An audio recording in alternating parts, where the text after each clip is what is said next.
Baby.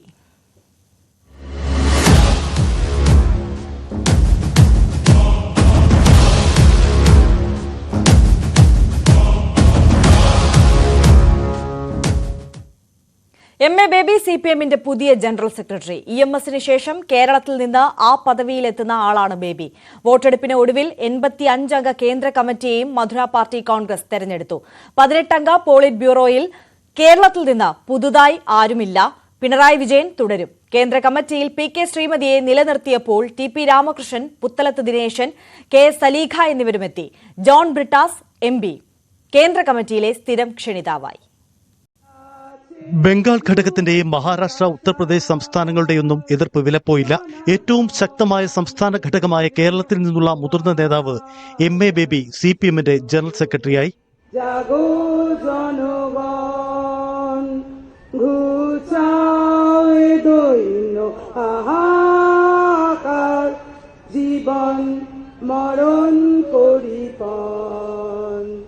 മൂന്നര പതിറ്റാണ്ടിലേറെയായി കേന്ദ്ര കമ്മിറ്റി അംഗമായ എം.എ. ബേബി സീതാറാം യെച്ചൂരിയുടെ പിൻഗാമിയായി പാർട്ടിയെ നയിക്കും. ദേശീയതലത്തിൽ നേരത്തെ പ്രവർത്തിച്ചുള്ള പരിചയവും ബേബിക്ക് തുണയായി. ഏകകണ്ഠമായിരുന്നു ജനറൽ സെക്രട്ടറി തെരഞ്ഞെടുപ്പ്. 17 അംഗ പോളിറ്റ് ബ്യൂറോ 18 ഉയർത്തി. വാസുകി, മറിയം ദാവ്ലെ, വിജു കൃഷ്ണൻ, ആമ്രാറാം, K. ബാലകൃഷ്ണൻ, ജിതേന്ദ്ര ചൌധരി, ശ്രീദീപ് ഭട്ടാചാര്യ, അരുൺ കുമാർ എന്നിവരാണ് പോളിറ്റ് ബ്യൂറോയിലെ പുതുമുഖങ്ങൾ. പ്രകാശ് കാരാട്ടും, ബൃന്ദ കാരാട്ടും, മണിക് സർക്കാരും ഉൾപ്പെടെ PBയിൽ നിന്നൊഴിഞ്ഞ പ്രമുഖരെ കേന്ദ്ര കമ്മിറ്റിയിലെ പ്രത്യേക ക്ഷണിതാക്കളാക്കി. S. രാമചന്ദ്രപിള്ളയും ക്ഷണിതാവായി തുടരും.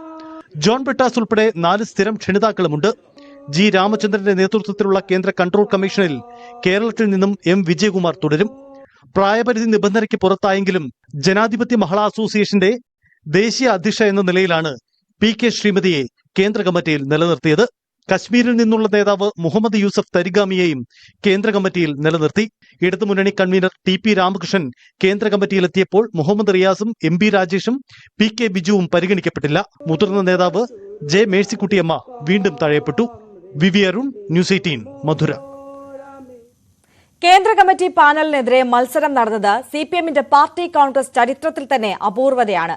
ട്രേഡ് യൂണിയൻ നേതാക്കളെ തഴഞ്ഞെന്നാരോപിച്ച് മഹാരാഷ്ട്രയിൽ നിന്നുള്ള RL കറാടാണ് മത്സരിച്ചത്. 31 വോട്ടുകൾ അദ്ദേഹത്തിന് ലഭിച്ചു. ജനറൽ സെക്രട്ടറി സ്ഥാനത്തേക്ക് എം.എ. ബേബിയെ കൊണ്ടുവരുന്നതിലുൾപ്പെടെ പല സംസ്ഥാന ഘടകങ്ങൾക്കും എതിർപ്പുണ്ടായിരുന്നു. പക്ഷേ നേതൃത്വത്തിന്റെ നിർദ്ദേശം അംഗീകരിച്ച് ആരും മത്സരിക്കാൻ തയ്യാറായില്ല. നേതൃത്വത്തെയും പ്രതിനിധികളെയും ഞെട്ടിച്ചുകൊണ്ടാണ് കേന്ദ്ര കമ്മിറ്റി പാനലിനെതിരെ മത്സരമുണ്ടായത്. ഉത്തർപ്രദേശ് സംസ്ഥാന സെക്രട്ടറി രവിശങ്കർ മിശ്രയാണ് വ്യത്യസ്ത അഭിപ്രായം പറഞ്ഞ് വോട്ടെടുപ്പ് ആവശ്യപ്പെട്ടത്. നാസിക്കിൽ നിന്നുള്ള തൊഴിലാളി നേതാവ് കാരട്ട് മത്സരിക്കാൻ തയ്യാറായി. എന്തുകൊണ്ട് മത്സരിച്ചു എന്ന ചോദ്യത്തിന് അദ്ദേഹത്തിന്റെ മറുപടി ഇങ്ങനെ: The reason is that we want that the comrades from trade unions and who are fighting class struggles at ground level, they should be given representation in the central committee. 15 party കോൺഗ്രസിൽ പങ്കെടുത്ത് തനിക്ക് ഇത്തരമൊരു അനുഭവം ആദ്യമെന്ന് പറഞ്ഞുകൊണ്ട് general secretary MA. ബേബിയും മത്സരം നടന്ന കാര്യം സ്ഥിരീകരിച്ചു.